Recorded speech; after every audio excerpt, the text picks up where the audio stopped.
नमस्कार, India news में आपका बहुत बहुत स्वागत है और मैं हूं आपके साथ सबा। मेडिकल में एलोपैथी, होम्योपैथी और आयुर्वेदिक, ये तीन तरह के इलाज होते हैं। जिसमें विश्वास होता है वो वहां इलाज करवाता है। होम्योपैथी एक ऐसा इलाज है जिसमें किसी मर्ज में आराम तुरंत तो नहीं मिलता है, लेकिन ये बीमारी को जड़ से मिटाने का काम करता है। होम्योपैथी की दवाई मीठी गोली होती है, लेकिन इसका लिक्विड काफी तीखा होता है और असली दवाई भी वही होती है। लोगों को होम्योपैथी के प्रति जागरूक करने के लिए विश्व होम्योपैथी दिवस हर साल 10 अप्रैल को मनाया जाता है। आमतौर पर ये माना जाता है कि होम्योपैथिक दवाएं सबसे ज्यादा सुरक्षित और प्रभावशील होती हैं। काफी हद तक ये बात सही भी है। ये सही है कि एलोपैथिक की तुलना में होम्योपैथिक में केमिकल नहीं होते। इसके बावजूद ये भी सही है कि इसके कुछ साइड इफेक्ट्स भी होते हैं। हर मायने में ये फायदेमंद भी नहीं होती, कभी कभी ये नुकसानदायक भी हो सकती है। इस वीडियो में हम आपको बताएंगे कि कैसे ये होम्योपैथिक आपके शरीर को नुकसान भी पहुंचा सकती है। होम्योपैथिक दवाओं का सबसे बड़ा नुकसान ये है कि किसी आपातकाल स्थिति में दवाएं किसी काम की नहीं होती हैं। इसका कारण साफ है कि ये दवाएं धीरे धीरे असर करती हैं। सर्जरी या अन्य किसी स्थिति में जिस समय मरीज को तुरंत इलाज की जरूरत होती है, तो ये होम्योपैथिक आपकी किसी भी तरह से मदद नहीं कर सकती। अगर किसी में एनीमिया या आयरन की कमी होने पर ये दवाएं बिल्कुल बेअसर साबित होती हैं। होम्योपैथिक का साइड इफेक्ट भी है कि डॉक्टर की दी गई दवाओं का सेवन अगर तय समय से ज्यादा सीमा तक किया जाए तो इसका ओवरडोज भी आपको नुकसान पहुंचा सकता है। इस वजह से आपके पेट में इन्फेक्शन और अन्य परेशानियां भी हो सकती हैं।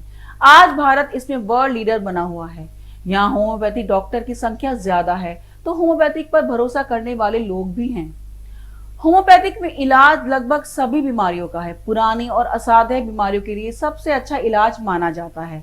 असाध्य बीमारियां वे होती हैं जो एलोपैथिक के इलाज के बाद भी बार बार आ जाती है, लेकिन माना जाता है कि होम्योपैथी उन्हें जड़ से खत्म करती है। मसलन allergy, eczema, asthma, colitis, migraine आदि ऐसी कई बीमारियां भी हैं जिनमें ये कामगार हो सकती हैं।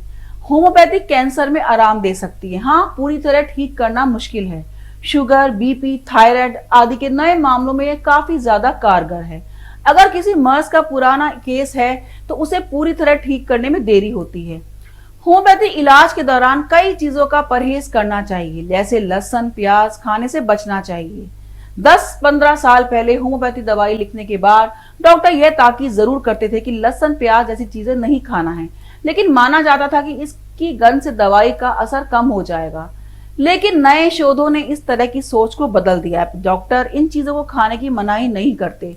अब इंसानी शरीर प्याज, लहसुन आदि के लिए नया नहीं रहा।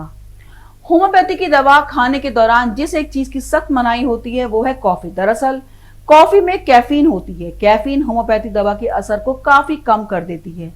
कुछ डॉक्टर डीओ और परफ्यूम भी लगाने से मना करते हैं। माना जाता है कि इनकी खुशबू से भी दवा का असर कम हो जाता है। कई बार लोग कई चीजों को लेकर काफी कंफ्यूज रहते हैं, जैसे कि क्या एलोपैथी और होम्योपैथी की दवाई एक साथ ली जा सकती है। तो जवाब है जी जरूर, लेकिन यह समझना मुश्किल हो जाता है कि बीमारी ठीक किसकी वजह से हुई। कई बार अगर किसी शख्स में किसी विटामिन या मिनरल की कमी हो जाती है तो होम्योपैथी में उनके लिए ज्यादा ऑप्शन नहीं है। मसलन किसी को आयरन की कमी की वजह से एनीमिया हो गया है, तो इस मामले में होम्योपैथी की एक सीमा है। इमरजेंसी की स्थिति में काम बिल्कुल नहीं करती। अगर किसी का एक्सीडेंट हुआ है या हार्ट अटैक आया है तो एलोपैथी ही बेटर ऑप्शन है।